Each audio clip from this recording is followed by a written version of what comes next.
नमस्कार जय हिंद दोस्तों, welcome back to the channel. क्या हाल है सारे शेर भाइयों के। आज की वीडियो पूरी देख लेना, आपको भाई साहब मजा आ जाएगा। ऐसे ऐसे अपडेट्स आए हुए हैं मार्केट के अंदर भैया, मतलब तहलका ही मच गया। मारुति की XL7 स्पाई हो चुकी है, उसके बारे में आपको डिटेल दूंगा। क्योंकि रिसेंटली आपको पता ही है कि मारुति ब्रेजा फेसलिफ्ट के साथ एक और गाड़ी को हमने स्पाई किया था। क्या नया आया है उसमें खुलासा करेंगे। टाटा मोटर्स और चेरी जो चाइनीज ब्रांड है, ऐसा क्या हो गया कि टाटा मोटर्स को चाइना का प्लेटफॉर्म उठाकर अविन्य में लगाना पड़ रहा है। इसके अलावा यह भी बताऊंगा क्यों आपको अभी फिलहाल कोई गाड़ी नहीं खरीदनी चाहिए, स्पेशली वैगनआर, पंच, फ्रोंक्स। इनफैक्ट मैं तो कहता हूं ब्रेजा भी गिन लो। इस तरीके की गाड़ियां अभी लेना बहुत रिस्की है। और साथ ही में ये पजेरो का क्या सीन है, मित्सुबिशी पजेरो वापस आ रही है क्या। आज की वीडियो में इतनी सारी डिटेल आपको देने वाला हूं, तो चलो फटाफट से वीडियो को स्टार्ट करते हैं। Let's go. देखो, जो मारुति XL7 है ये बेसिकली बाहर की मार्केट्स में आता है, इंडोनेशिया वगैरह में। तो वहां पर इसका फेसलिफ्ट आ चुका है। तो यहां पर दो चीजें हो सकती हैं। पहली बात तो यार मुझे नहीं लग रहा कि XL7 ही इंडिया में आ जाएगी, क्योंकि XL6 और XL7 एक ही चीज है। बस XL7 जो है वो 7 सीटर के लिए 7 लगाया है। तो XL6 6 seater, XL7 7 seater. But the point ये है कि अगर बाहर फेसलिफ्ट स्पाई हो रहा है, अब देखो मारुति ग्लोबल ब्रांड है, आपको पता ही है। So there is a strong possibility कि इंडिया वाली जो XL6 है उसके अंदर भी इन लोगों ने अपडेट कर दी हो। एक्सपेक्टेड चेंजेस क्या क्या है। एक बड़ा ब्लैक ग्रिल आपको देखने को मिलेगा, connected Chrome strip style front देखने को मिलेगा आपको, तो बहुत ही प्यारा लग रहा है, थोड़ा सा बल्कि लग रहा है। एक नया बम्पर देखने को मिलेगा विद सिल्वर स्किड प्लेट्स। जो फॉग लैम्प की हाउसिंग है थोड़ी सी स्लिमर हो गई है। स्मोक टेल लैम्प देखने को मिलेंगे। न्यू एलॉय व्हील का डिजाइन आ जाएगा। बाहर जो हमने गाड़ी देखी है ये XL7 का फेसलिफ्ट, इसके अंदर तो भाई panoramic sunroof, ADAS 360 camera, ventilated seat जैसे फीचर आएंगे। So there is a possibility कि अब जो इंडिया में कुछ अपडेट आते हैं, शायद इसको किया कारेंस से कंपीट कराने के लिए मेजर अपडेट ये लोग आर्टिगा और साथ ही में अपनी XL6 में डाल दें। कुछ दिन पहले मारुति ब्रेजा फेसलिफ्ट के साथ आपने कॉन्वॉय से देखा होगा, जहां पर एक और कार थी। तो एक्सपेक्टेड है कि शायद XL6 के अंदर अपडेट आ जाए या फिर XL6 का फेसलिफ्ट ही आ जाए। हालांकि लोगों को एक्सपेक्टेशन ये है कि मारुति अपनी ओवरऑल बिल्ड क्वालिटी पे, शीट मेटल क्वालिटी पे काम करेंगे और इस बार थोड़ी सी हैवी बनाएंगे। और साथ ही में ये जो चेंजेस है वो एक्सपेक्टेड है, क्योंकि लोग काफी अरसे से चाह रहे हैं कि आर्टिगा भी अपडेट हो जाए। XL6 का पहले आ जाता है तो वो भी अच्छी बात है। मैं तो कह रहा हूँ हाथों हाथ आर्टिगा को भी अपडेट कर दो तो बहुत अच्छा हो जाएगा। आर्टिगा फेसलिफ्ट की डिमांड भी बहुत ज्यादा आती है। आपसे ही पूछ लेता हूं मैं कि पहले क्या आना चाहिए, XL6 का फेसलिफ्ट या फिर आर्टिगा का फेसलिफ्ट। एक रीसेंट खबर आई थी कि यार टाटा मोटर्स जो है अपनी अवेन्या, जो कि इनकी एक ईवी कार है, बहुत ज्यादा अमेजिंग है। मैंने खुद भारत एक्सपो में इसको लाइव देखा था, क्या अमेजिंग गाड़ी है। मैं भी सुन के हैरान होगा कि यार टाटा मोटर्स चाइना का प्लेटफॉर्म अपनी इस गाड़ी में क्यों लगा रहे हैं। टाटा मोटर्स और चेरी अब ऑफिशियल पार्टनरशिप में आ चुके हैं। जिस तरीके से भाई मारुति टोयोटा पार्टनर बन गए, उसी तरह प्लेटफॉर्म के लिए चेरी और टाटा ने कोलैब कर लिया। पर फिर भी आपके माइंड में क्वेश्चन तो आ रहा होगा कि ऐसी क्या जरूरत पड़ गई टाटा मोटर्स को कि यार चेरी से कोलैब कर लिया, एप्पल से ही कर लेते। पर एप्पल कार नहीं बनाता ना। चलो मैं समझाता हूँ। देखो, जो पहले प्लान था ना टाटा मोटर्स का कि अवेन्या को जैगवार लैंड रोवर की जो EMA, electrified modular architecture platform इनका आता है, उसके ऊपर बनाया जाएगा। लेकिन बाद में कुछ लगा टाटा मोटर्स को, उन्होंने कुछ और R&D करी एंड दे रियलाइज कि यार ये जो गाड़ी है बहुत ही अमेजिंग है, तो ये एक अमेजिंग प्लेटफॉर्म डिजर्व करती है। अब दोस्तों प्रॉब्लम क्या थी, पर क्योंकि आपको पता है कि ईवी की तरफ इंडिया बहुत फास्ट बढ़ रहा है, क्योंकि गडकरी साहब जो है वो तो आज की डेट में भैया डीजल के अंदर भी आइसोब्यूटानॉल मिलाने वाले हैं। उसके बारे में भी मैं आपको बताऊंगा। और अभी पेट्रोल गाड़ी मत लेना, वो वाली न्यूज भी शेयर करूंगा। वापस आते हैं पर एक बार अविन्या और चेरी पे।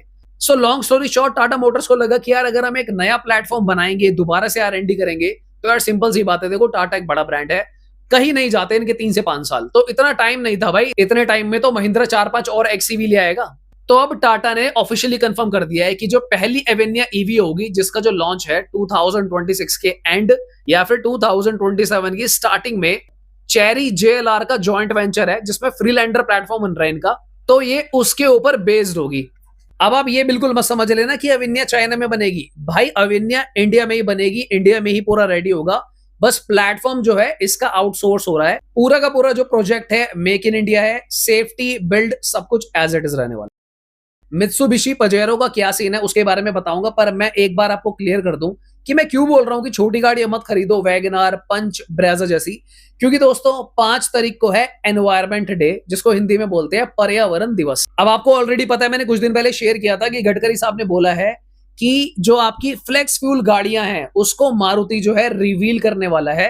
फ्लेक्स फ्यूल गाड़ी क्या होती है कि जिसके अंदर आप जितना मर्जी ई मिला लो, E10, E0, E30, यानी कि एथेनॉल ब्लेंडिंग जो है चाहे कितनी भी हो, आपकी फ्लेक्स फ्यूल गाड़ी जो है उसको प्रॉपर्ली झेल लेगी। अब आप इमेजिन करो भाई 5 तारीख में 1-2 दिन ही बचा हुआ है, अगर आप इस ड्यूरेशन में गाड़ी ले लेते हो, मैं कह रहा हूँ खाली आप ना 1 वीक रुक जाओ, अगर आपने बुकिंग करी हुई है ना अभी डिलीवरी मत लेना। समझ लो एक बार कि क्या बोलना चाह रहे हैं लोग कि फ्लेक्स फ्यूल गाड़ियां जो आ रही हैं, क्या प्राइस रहने वाला है, क्या नया होगा और कब तक ये लॉन्च हो जाएंगी, कब तक नया फ्यूल आ सकता है, क्योंकि बहुत सारे अपडेट्स आएंगे। देखो पहले मैं लोगों को बोलता था कि अभी गाड़ी मत लो क्योंकि फेसलिफ्ट आ रहा है, वो एक बार को चलता था क्योंकि फेसलिफ्ट आ गया तो क्या हो गया, आपकी गाड़ी तो आपके हाथ में थी। पर आप इमेजिन करो आपने गाड़ी ले ली E20, अब आ रहा है फ्लेक्स फ्यूल।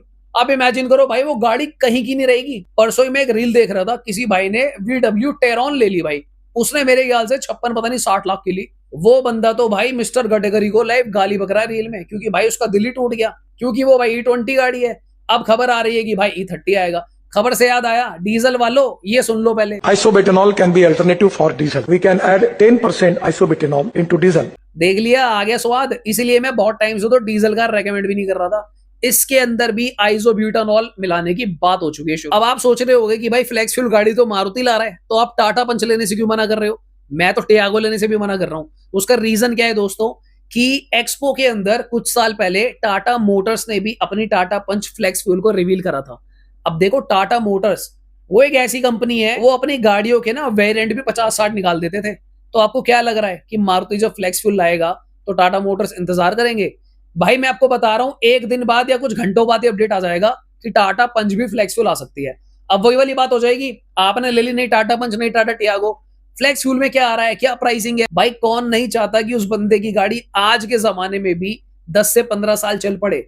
अगर चलानी है तो आपकी गाड़ी फ्लेक्स फ्यूल होगी तो ही चल पाएगी, वरना नहीं चल पाएगी भाई। बाकी ब्रांड्स का नाम मैंने इसलिए नहीं लिया क्योंकि और किसी ब्रांड ने अभी तक फ्लेक्स फ्यूल गाड़ी मुझे लगता है शोकेस ही नहीं करी।